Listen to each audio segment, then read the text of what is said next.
You've just had a baby, you are feeling all the feels, you are tired, you have a newborn to take care of around the clock, and lo and behold, someone knocks on the door, or your cousin flies in for the week, or someone wants to come and meet the baby, or your mom organizes a sip and see. Having visitors in the early postpartum can be extremely wonderful and relaxing, or it can be extremely stressful and challenging. And what makes the difference is really up to how we as new moms show up. I'm currently 4 weeks postpartum, and I just had my mom fly in from Connecticut over to Valencia, Spain, where I live, for the past week and stay with us. But that wasn't just a random thing or a visit that was thrown on us. It was a visit that was intentionally thought out, discussed, and boundaries were set and expectations were communicated before she got here. And that's the first thing I wanted to bring up around visitors, is communication in advance is so essential. If anyone is gonna come to your house in the first 6 weeks after you've given birth, number one, that person or those people should be someone that you feel safe and comfortable with. It's okay to ask your great aunt who is very rigid around breastfeeding, or friends who you know are constantly out and about and potentially sick, to wait some time before coming to meet the baby or to see you. And really, the early postpartum time is so important for establishing the breastfeeding rhythm, for establishing the bonding and the connection with your baby. And what's needed for that is oxytocin. So if you're around people that you feel on edge about, or you feel you have to host or take care of, or you feel stress around, those aren't the people that you want around you. And this is a tip that I learned from a really amazing postpartum doula that I interviewed for my book, named Kelsey, out of Denmark. Now, when it comes to communicating expectations, boundaries, and needs, this is super essential for anyone that does pass that kind of filter of you feeling safe and comfortable. I don't know about for you, but for me, I sometimes struggle with being very direct with what I need. Sometimes I will feel like it's too much, or it's not polite, or this or that.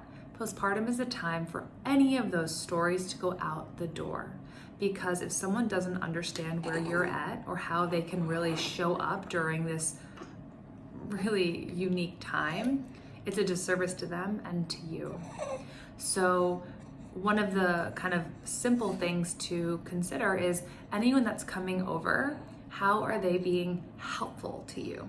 Of course, they want to meet the baby, and that's a joyful experience. But are they coming with a meal that you're actually going to enjoy eating, not just something that is their preference? Are they coming to give you help in the kitchen, or to do a load of laundry, or to give you a little back massage and truly ask you how you're doing? Having something clear in advance that you can communicate that they can do will make it easier for them to help you and to have a good experience. And of course, they're gonna enjoy the baby no matter what. It can also be helpful when someone's coming to visit to give kind of an expectation of what's an appropriate amount of time to stay, or protocols that they might need to do. So for example, when my mom talked about staying and coming to visit, I told her that I felt comfortable to have her stay with us for up to a week. Anytime beyond that, I'd be happy to book an Airbnb or hotel. And I also asked her to be careful in the days leading up in terms of any social interaction that she had, and to please wear a mask in the airport, on the plane, wash her hands a lot to prevent any sickness to the best of her ability. Of course, to a certain extent, there's not that much in her control, but certain things are.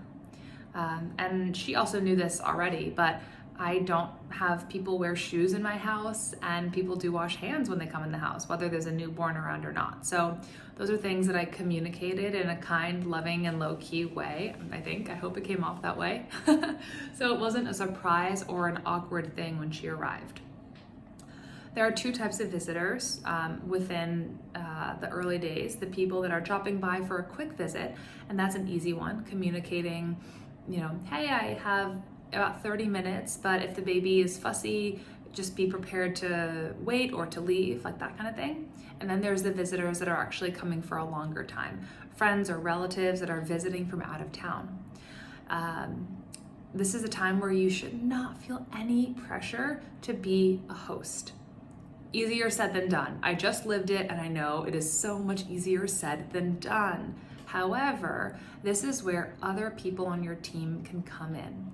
So for example, if you'll maybe have the tendency to want to have a clean house if someone is staying with you or coming to visit, make sure that you have the right friends or housekeeper or partner that can come and do the tidying so you don't have to.